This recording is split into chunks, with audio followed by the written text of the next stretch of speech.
It's all about speed, though, and who can adapt faster to this new time control. You're correct. Here we go. It's King's Pawn opening the Italian game, just like the previous couple of battles where Giri had white and the main line. So both sides just bringing their pieces out, controlling the center. This rook move, very, very logical stuff. This is well-known territory, this last pawn push for black, designed to put the black dark square bishop back on a nice safe square. And what will Giri do? Will he move a knight? Will he push a pawn? Lots of options. Good choice, do you think, guys, in terms of openings for Giri? I think so, because it kind of keeps, maintains flexibility. And one thing we've seen is that this is a common choice in this particular tie breaks because all the pieces remain on the board and the position is still tense. Mm-hmm. Still very, very tense, and it will be for a long time. Giri, it feels like he hasn't quite adjusted. There's no real reason to think for too long in a blitz game in this position. It's still a well-known position. There's still plenty of viable choices for white.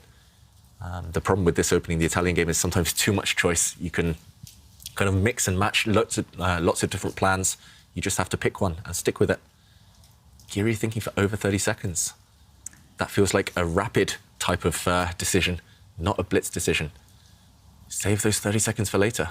He hasn't frozen on the webcam, no. Okay, pushes a pawn, gaining some space. And black does likewise. Losing a move. This pawn has now moved twice, but this is a well-known idea, I think, introduced by Alexander Grischuk. Oh. And, okay, the white bishop now putting some pressure on the black knight. I'm not going to try and explain some of these moves because I don't understand them, frankly. They're too deep and too sophisticated. Okay. Well, clocks are ticking. This is Blitz chess. Pragg looking focused with the black pieces. A draw here is a good result for him, right? Very good result. Despite losing with white in the last game, Pragg, he's much more dangerous, I think, with the white pieces. And, OK, the black bishop retreating.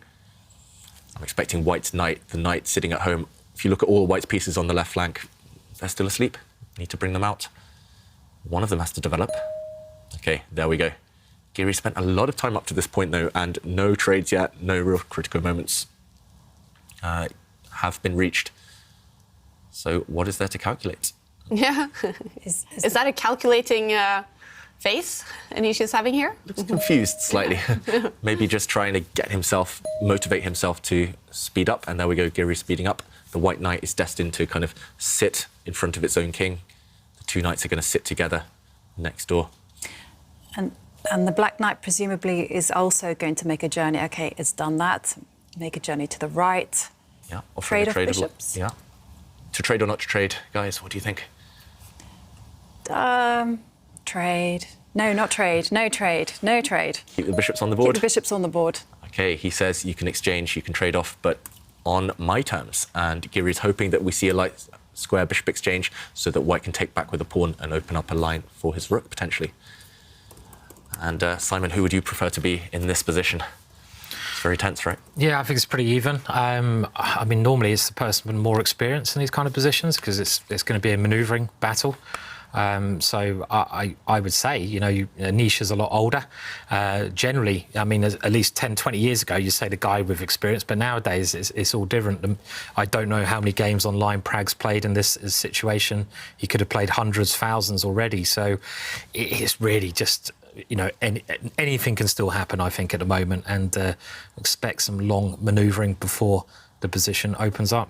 One thing we could also mention from Giri is he said in a previous interview in this tournament, he's changed his mouse technique.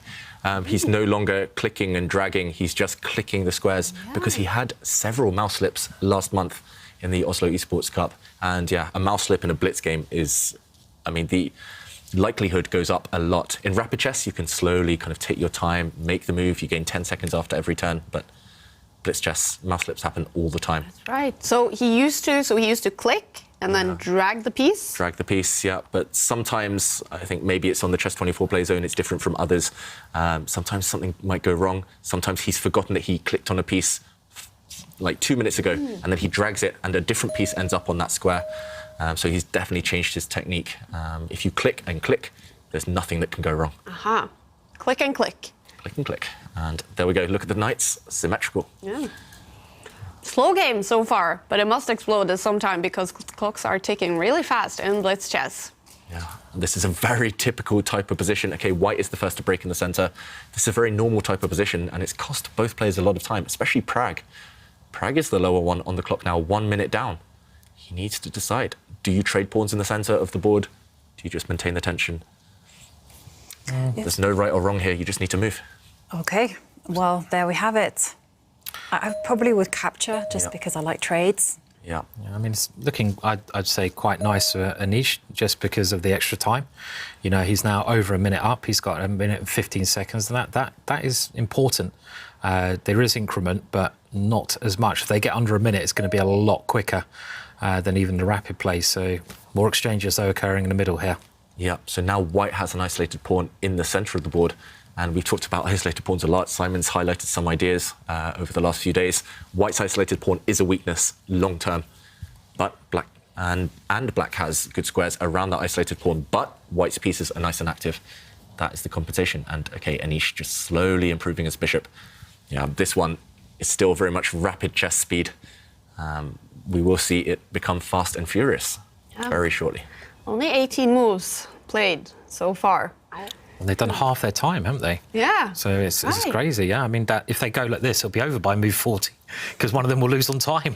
So it's like they've got to speed up, you know. I mean, it's they haven't adjusted, as David was saying, really, to the time limit. Yeah. What is a good tip to adjust to faster time controls when you only have 15 minutes? Should you play a game of bullet with someone in your house? Yeah, possibly. Yeah. Just move quicker, yeah. Just got to like get the moves out. I mean, even just log on to Chess24 and play some bullet chess. Exactly. Just, I mean, they had the time to play one game, maybe 2 games, to just get in the rhythm. Obviously, you still have to stop, think, and calculate a little bit in Blitz, but there hasn't been much calculation up to this point. It's just been maneuvering, putting pieces on squares, choosing the pawn structure. And those decisions, you need to just trust your instinct. And, I mean, these players are far better at Blitz than me, but, yeah, either way, they haven't really found their rhythm, and I'm slightly worried about Pragg's time usage so far. Anish, meanwhile, slightly more time on the clock, lifting his rook up the board. Interesting, he's getting ready to swing his other rook, the rook that's asleep, across and line up both of his rooks on the e-file. Interesting decision, hinting at an attack, but also quite provocative. This gives Pragg a lot of choice, and I think that's quite a good thing in Blitz. If you give your opponent choice, then, yeah, they'll burn time on the clock. Under 2 minutes now as well. I mean, you know, for 20 moves, they've really, especially Pragg, has got to pick up the pace here, because it's not even a critical moment yet. And if he gets to a critical moment, he's going to need some time to work things out, and he doesn't have that time. And he's still thinking. He's just got to move, really. I think he doesn't know what to do. I mean, there's some tricks and traps in the position, because this rook move, as David mentioned, you know, the rooks threaten to align with each other, but how are you going to break out? And Pragg redeploying his bishop to a long diagonal. Yeah, and Giri, he's finding the rhythm. Look how he played his last move. Black's move, for sure, that wasn't on his radar. It was slightly unexpected, but he reacted instantly, and that's what you need to do. Save the time for later. The tricks, the traps, the kind of decision moment where this game does reach its climax, that's still far, far away. So, OK, we did see a trade. A black bishop traded off for a white knight. White's pawn structure around his king now slightly weird, but the black knight now having to retreat. Black is very passive, just defending everything, but long-term, black has the better pawn structure. OK, Giri, can he find something now? You have been quite strict with Anish's king today in the last 2 games, doing weird stuff with his king. Yeah, I mean, the last game I understood. The game before that, no idea. I don't think Giri will be able to explain that king maneuver either in game 3 of today. But maybe a good move here, for example, Kaya, would be to tuck the white king onto the h2 square, just behind those pawns in the corner. Just keep it nice and safe. Those pawns actually form a really nice shield towards any attack. I love this pawn structure actually in Blitz chess, especially because white's king never comes under fire. But OK, he steps the rook up 1 square. Slightly mysterious. Simon, do you think he's going to go on the attack, swing that white rook across to the h-file, and go and sacrifice? Yeah, probably not after this move. I mean, Black's bringing all his pieces around his king just to make sure it's super safe, and Pragg is picking up the pace. But again, just keep an eye on the clock, because they're both down to about a minute. There's a lot of pieces on the board, and it's heating up, but there hasn't been any real tactics as of yet. Do you keep the bishops on the board now or not? I mean, I don't know. What would you guys do here? difficult. If the light squared bishops come off, white's attacking chances really disappear, right?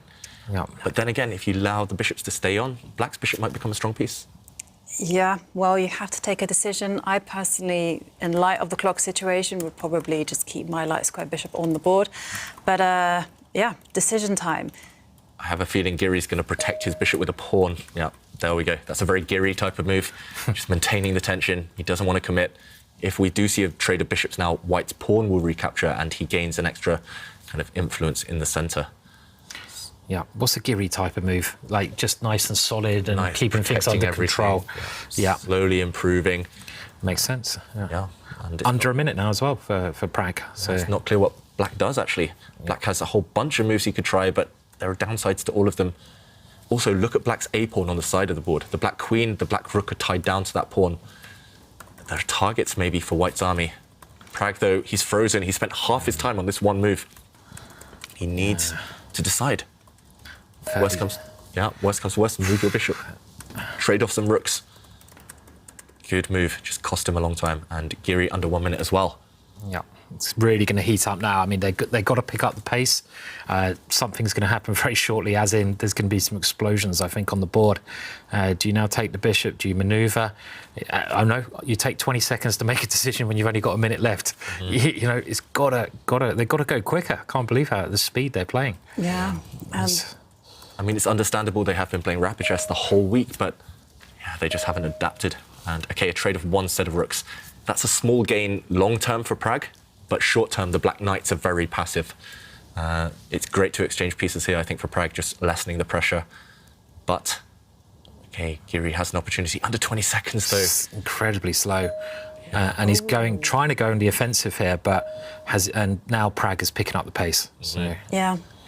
I was a little bit afraid about this knight move. Yes, it looks great, but the pawn in the middle of the board is undefended, and I really like Giri's last move.